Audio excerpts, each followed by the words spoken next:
ഈ ശബരിമല യുവതീ പ്രവേശന വിഷയം അതുമായി ബന്ധപ്പെട്ട് CPM സെക്രട്ടറി MV ഗോവിന്ദനോട് ചോദിക്കുമ്പോൾ അദ്ദേഹം പറയുന്ന മറുപടി അതൊക്കെ അടഞ്ഞ അധ്യായം, ഇനി അങ്ങനെ ഒരു പരിപാടിക്കില്ല. പക്ഷേ സർക്കാർ സുപ്രീം കോടതിയിൽ കൊടുത്ത സത്യവാങ്മൂലം അതേപടി അവിടെ നിൽപ്പുണ്ട്.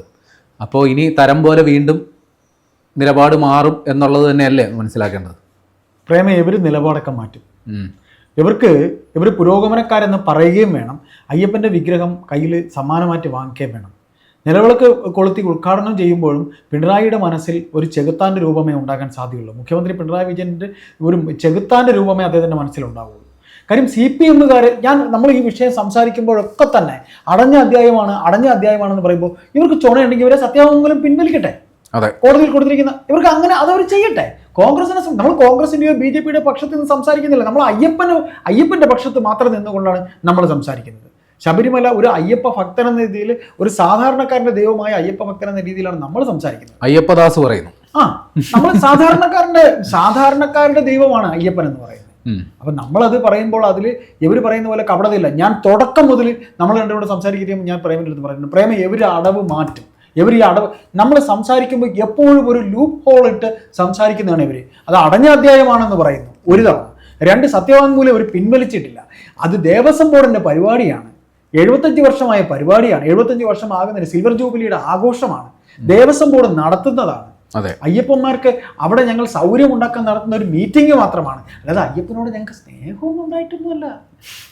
ഞങ്ങൾക്ക് അയ്യപ്പനോട് സ്നേഹമൊന്നുമല്ല. ഞങ്ങൾ ദൈവവിശ്വാസികളുമല്ല. പിണറായി വിജയൻ ദൈവവിശ്വാസി എന്ന് ആര് പറഞ്ഞു? ഇതാണ് ചോദ്യം. ഇതിൽ തന്നെ എല്ലാം ഉണ്ട്, ഇരട്ടത്താപ്പുണ്ട്. അത് കമ്മ്യൂണിസ്റ്റുകാർക്കറിയാം. കൂടെ കിടക്കുന്നവനെ രാപ്പനി അറിയുള്ളൂ പറയുന്ന പോലെ ഇവരെന്താണ് ഒളിക്കുന്നതെന്ന് ഇവിടുത്തെ സാധാരണക്കാരായ കമ്മ്യൂണിസ്റ്റുകാർക്കറിയാം. ഇപ്പോ മൂന്നാമതൊരു ഭരണം കൂടെ വേണം. ലോകസഭയിൽ പോയ സീറ്റ് തെക്കൻ ജില്ലകളിൽ നിന്ന് ഹിന്ദു വോട്ട് പോയി, ഭൂരിപക്ഷ വോട്ട് പോയി. ഈ ശബരിമല പോകുന്നത് 80% കമ്മ്യൂണിസ്റ്റുകാരാണ്. 80%, 90% കമ്മ്യൂണിസ്റ്റുകാരാണ് അല്ലേ?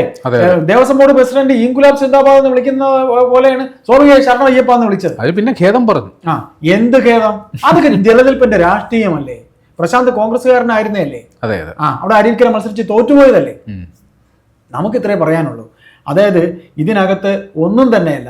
ഇന്നല്ലെങ്കിൽ നാളെ ഈ കേരളത്തിലെ ജനങ്ങൾ നമുക്ക് കാത്തിരുന്ന് കാണാം. ഈ പറയുന്ന CPM MV ഗോവിന്ദൻ പോട്ടെ, അദ്ദേഹം ഇപ്പൊ പാർട്ടി സെക്രട്ടറി, നാളെ അദ്ദേഹം പാർട്ടി സെക്രട്ടറി ആയിരുന്നു മാറിയിരുന്നാലും ഒരു സ്റ്റേറ്റ്മെന്റ് എടുക്കാൻ ചെല്ലുമ്പോൾ ഇവർ പറയും, ഞങ്ങൾ അന്നേ പറഞ്ഞല്ലോ ആ ദേവസ്വം ബോർഡിന്റെ പരിപാടിയാണെന്ന്. ഞങ്ങൾ സത്യവാങ്മൂലം പിൻവലിച്ചില്ലല്ലോ. ഞങ്ങൾ യുവതികൾ കയറുന്നതിന് എന്തിനെതിർക്കണം? യുവതികൾ കയറട്ടെ, ഞങ്ങൾ പുരോഗമനവാദികളാണ്. ഉറപ്പ്. അപ്പൊ ഞാനും നിങ്ങളും ആരായി? നമ്മൾ ആസായി അല്ലേ? ഈ ആസാക്കലാണ് ഇവരെ കയ്യിലുള്ളത്. പക്ഷേ രാഷ്ട്രീയം എന്ന് പറയുന്നത് അവസരത്തിനൊത്ത് നിലപാട് എടുക്കുന്നതിനെയാണല്ലോ ഇപ്പോഴത്തെ രാഷ്ട്രീയം. അവസരത്തിന് എടുക്കുമ്പോൾ എല്ലാ കാര്യങ്ങളും അവസരത്തിനൊത്ത് നടക്കും. അടവ് നയം എന്നൊക്കെയാണ് പറയാറ്. എന്ത് അടവ് നയം? നിങ്ങളുടെ ഭക്തിയിൽ വെള്ളം ചേർക്കുന്ന അടവ് നയമാണോ? ഒരിക്കലും അല്ല. നിങ്ങൾ ഒരു കപടഭക്തനാണോ? അല്ലെങ്കിൽ നമുക്കൊരു സ്നേഹം, ഭക്തി എന്നൊക്കെ പറയുന്നത് ഒരിക്കൽ മാത്രം ഒരേപോലുള്ള ഒരു വികാരം. അതിൽ വെള്ളം ചേർക്കാൻ പറ്റില്ല. അയ്യപ്പ എന്ന് പറഞ്ഞ് വിളിച്ച് സ്വാമിയെ ശരണം അയ്യപ്പ എന്ന് പറഞ്ഞുകൊണ്ട് വിളിച്ച് പ്രാർത്ഥിക്കുമ്പോൾ നമ്മൾ വേറെ വല്ലതും ചിന്തിച്ചോണ്ടാണോ പ്രാർത്ഥിക്കുന്നത്? തത്വമസി എന്നാണ് അവിടെ എഴുതി വെച്ചിരിക്കുന്നത്. നീ തന്നെയാണ് നിന്റെ ദൈവം, നിന്റെ മനസ്സ്. അപ്പൊ അങ്ങനെ പറയുമ്പോൾ പറയുന്നതൊന്ന്, പ്രവർത്തിക്കുന്നത് വേറൊന്ന്. ഗോവിന്ദന്റെ വാക്കുകളിൽ നഖശിഖാന്തം കള്ളത്തരമുണ്ട്. CPM-ന്റെ ഏത് നേതാവ് പറയുന്നതിലും കള്ളത്തരമുണ്ട്. വിശ്വാസികൾക്കൊപ്പമാണ് എന്ന് പറയുന്നത് വോട്ട് കിട്ടാൻ വേണ്ടിയുള്ള ഒരു തന്ത്രം മാത്രമാണ്. അങ്ങനെ ഉറപ്പ് കിട്ടിയത് കൊണ്ടാണല്ലോ ഇപ്പൊ NSS general secretary Sukumaran Nair അടക്കം പറയുന്നത്. അവിടെയാണ് ആ അടവ് നയത്തിൽ, പ്രേം പറഞ്ഞ പോലെ അടവ് നയത്തിൽ അവർ വീണ് എന്ന് ഇവർ ധരിക്കുന്നത്. പക്ഷെ അവർ ബുദ്ധിയുള്ളവരാ. NSS-ഉം SNDP-യും ഒക്കെ ഈ കാണിക്കുന്ന ഇവർ വിചാരിക്കുന്ന ഇവരെല്ലാം ബ്ലോക്കായിട്ട് അങ്ങ് വോട്ട് ചെയ്ത് കൊടുത്തു കഴിഞ്ഞാൽ ഇവർ അങ്ങ് കയറുന്നു. ഇത് പാർലമെന്ററി തലത്തിലുള്ള ഒരു വ്യാമോഹം മാത്രമാണ്. വീണ്ടും ഒരിക്കലും ഭരണത്തിൽ കയറിയ ഇവർ ഇതൊക്കെ കാണിക്കൂലെന്ന് ആര് കണ്ട്? ഇവർക്ക് ഉടനെ പിന്നെ നേരെ വൈരുദ്ധ്യാത്മക ഭൗതികവാദം ഉടലെടുക്കും. പക്ഷെ CPM ഇത്തരം ഒരു ബുദ്ധിമോശം ചെയ്യുക. കാരണം മുൻപ് ഈ ന്യൂനപക്ഷങ്ങളെ കൂടെ നിർത്താൻ വേണ്ടി ഒരുപാട് പൊടിക്കൈകളൊക്കെ ചെയ്തിരുന്നു. പക്ഷേ ലോക്സഭാ തെരഞ്ഞെടുപ്പ് സമയത്ത് ന്യൂനപക്ഷങ്ങളുടെ വോട്ട് കംപ്ലീറ്റ് അങ്ങ് UDF കൊണ്ടുപോയി. അതായത് പ്രേമ ഇതിനകത്ത് സംഭവിച്ചെന്നറിയാവോ? കഴിഞ്ഞ നിയമസഭാ തെരഞ്ഞെടുപ്പിൽ ഇവർക്ക് കിട്ടിയ സീറ്റുകളിൽ കുറേയധികം സീറ്റ് വടക്കൻ ജില്ലയിൽ നിന്നും ഉണ്ടായിരുന്നു. മുസ്ലിം വോട്ടിന്റെ ശതമാനം ഇവർക്ക് കൂടുതൽ വന്നു. കാര്യം നമുക്ക് ലോകസഭയിലെ പാറ്റേൺ എന്ന് പറയുന്നത് വേറൊരു തരത്തിലാണ്. ഇന്ത്യയിൽ ഒന്നുമല്ലാത്ത ഈ CPM വോട്ട് ചെയ്താൽ ഒരു ബ്ലോക്കായിട്ട് ഇരിക്കാൻ പോലും ലോകസഭയിൽ ഇവർ കാണത്തില്ല. ഇവിടുന്ന് എത്ര ജയിച്ച് പോരുന്നാലും 4, 5, 6, 5 ഇറമ്പ് ഒരു മൂല ഇരിക്കുന്ന പോലെ ഇരിക്കാൻ പറ്റുള്ളൂ. കോൺഗ്രസ് എന്ന് പറഞ്ഞാൽ എല്ലാം കൂടെ കുറെ ആൾക്കാർ കാണും. അപ്പോൾ ലോകസഭയിലെ പാറ്റേൺ വേറെയാണ്, വോട്ടിംഗ് പാറ്റേൺ വേറെയാണ്. പിന്നെ ഇവിടുത്തെ ഒരു RSS ഇങ്ങനെ കയറുന്നുണ്ടോ ഹിന്ദു ഭൂരിപക്ഷ സമുദായത്തിനെയും തങ്ങളുടെ ജീവനും തങ്ങളുടെ പിന്നെ സ്വത്തിനും ഹാനി ഉണ്ടാകുമോ എന്നൊരു ഭയം ന്യൂനപക്ഷത്തിന് എന്നും ഉണ്ട്. ആ ന്യൂനപക്ഷ ഭയമാണ് ഇവർക്ക് വോട്ടായിട്ട് കഴിഞ്ഞ തവണ കിട്ടിയത്. ആ വോട്ടിംഗ് ശതമാനം കിട്ടിയപ്പോഴാണ് മുഖ്യമന്ത്രിക്കും CPM വടക്കൻ ജില്ലയിൽ ഞങ്ങൾക്ക് വോട്ട് കിട്ടി, അപ്പൊ അവരെല്ലാം ഞങ്ങളുടെ കൂടെയാണ് എന്നൊരു സ്നേഹം കാണിച്ചു കൊടുത്തത്. അവർ പറഞ്ഞിരുന്നതിൽ വരെ കയറി ചർച്ച ചെയ്തു. അനിൽകുമാറൊക്കെ പാർട്ടിയുടെ സംസ്ഥാന കമ്മിറ്റി അംഗം അവരെ പുരോഹിതന്മാർ പറഞ്ഞ് അവരുടെ മത ആചാര്യന്മാർ പറഞ്ഞ് നിങ്ങൾ അതിനൊന്നും കൈകടത്തണ്ട, അതൊക്കെ ഞങ്ങൾ നോക്കണം. അപ്പോൾ അന്ന് കിട്ടിയ വോട്ട്, അന്ന് ഇപ്പൊ കിട്ടിയിരിക്കുന്ന 99 സീറ്റ് എന്ന് പറയുന്നത് മുസ്ലിം വോട്ട് കൂടെ ചേർന്നുകൊണ്ടാണ്. അപ്പൊ അവരോട് തന്നെ സ്നേഹം വന്നു. അവരോട് സ്നേഹം വന്ന് ലോകസഭയിൽ അവർ വലിച്ചു താഴെ. പക്ഷെ ആ 99 സീറ്റ് കിട്ടാനായിട്ട് പ്രയോഗിച്ച തന്ത്രം ഈ കേരളത്തിൽ BJPയെ RSSനെ പ്രതിരോധിക്കുന്നത് CPM ആണ് എന്നൊരു പ്രചാരണം അഴിച്ചുവിട്ടാണ്. പക്ഷേ പിന്നീട് കണ്ടത് പല കാര്യത്തിൽ ഇവർ തമ്മിൽ ഒളിഞ്ഞും തെളിഞ്ഞും സന്ധി ചെയ്യുന്നുണ്ട്. ആ ഒരു സംശയം ഇവിടെ പ്രബലമായി വരുന്നുണ്ട്. അത് ഈ ലോക്സഭ ഇലക്ഷൻ വന്നപ്പോൾ ഹിന്ദു വോട്ടെല്ലാം പോയല്ലോ. പോയി കഴിഞ്ഞപ്പോഴും പിന്നെ ഭരണത്തിലിരിക്കുന്ന ബഹുമാനപ്പെട്ട മുഖ്യമന്ത്രിക്ക് ചില കച്ചവടങ്ങൾ നടത്തുന്നതിന്, ചില കൂട്ടുകച്ചവടത്തിന്, ചില രക്ഷപ്പെടലുകൾക്ക് RSS ബാന്ധവം ആവശ്യമാണ്. ഇപ്പൊ നിതിൻ ഗഡ്കരിയായിട്ടുള്ള ബന്ധം കൊണ്ടല്ലേ ഡൽഹിയിലെ പല കാര്യങ്ങളും അദ്ദേഹം നടത്തുന്നത്. അവിടുത്തെ ആഭ്യന്തരമന്ത്രി അമിത്ഷാ പറഞ്ഞിട്ടല്ലേ ഇവിടെ കേരളത്തിൽ ഇപ്പോൾ റവാഡ വന്നിരിക്കുന്നത്. അപ്പോൾ ഇതിൽ നിന്ന് ഒന്ന് മാത്രമേ മനസ്സിലാക്കാനുള്ളൂ.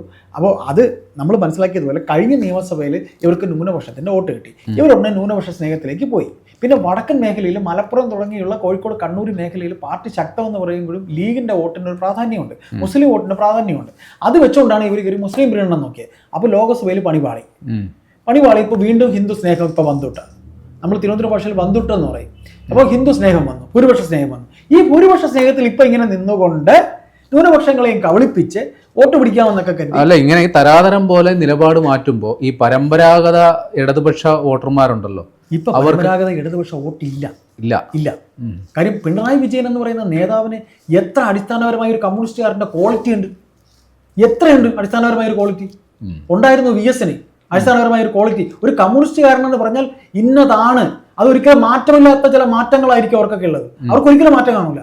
ഇന്നിപ്പോ മാറ്റമില്ലാത്തത് മാറ്റത്തിന് മാത്രമേ ഉള്ളൂ എന്ന് ഗോവിന്ദൻ പറയുന്നു. അതിൽപ്പെടെ പിന്നെ വല്ലതുകൊണ്ട് ഗോവിന്ദൻ പറയാം, MP ഗോവിന്ദൻ പറയാം, മാറ്റമില്ലാത്തത് മാറ്റത്തിന് മാത്രം.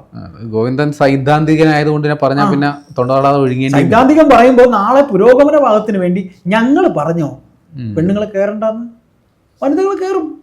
നമ്മൾ സമൂഹത്തിലാണ് ജീവിക്കുന്നത്, സ്ത്രീകൾക്ക് പ്രാധാന്യം ഉണ്ട്. മാല മോട്ടിച്ച കേസിൽ ഒരു സാധാരണക്കാരി ചെന്ന് പറഞ്ഞു കഴിഞ്ഞാൽ ഞാൻ കുറ്റം ചെയ്തിട്ടില്ലെന്ന് പറഞ്ഞാൽ ഇവിടെ എത്ര നോക്കുന്നുണ്ട്. അതെ, ഞാൻ ഇടതുപക്ഷക്കാരനാണോ, പാർട്ടി അംഗമാണോ, എൻ്റെ പെങ്ങൾ പാർട്ടി അംഗമാണോ എങ്കിൽ കേസ് പിന്നെ പോലീസ് വിചാരിക്കും മുമ്പേ പ്രതിയെ അറസ്റ്റ് ചെയ്യും. അല്ലേ? അതാണ് ഇവിടെ കണ്ടുകൊണ്ടിരിക്കുന്നത്. അത്രയേ ഉള്ളൂ.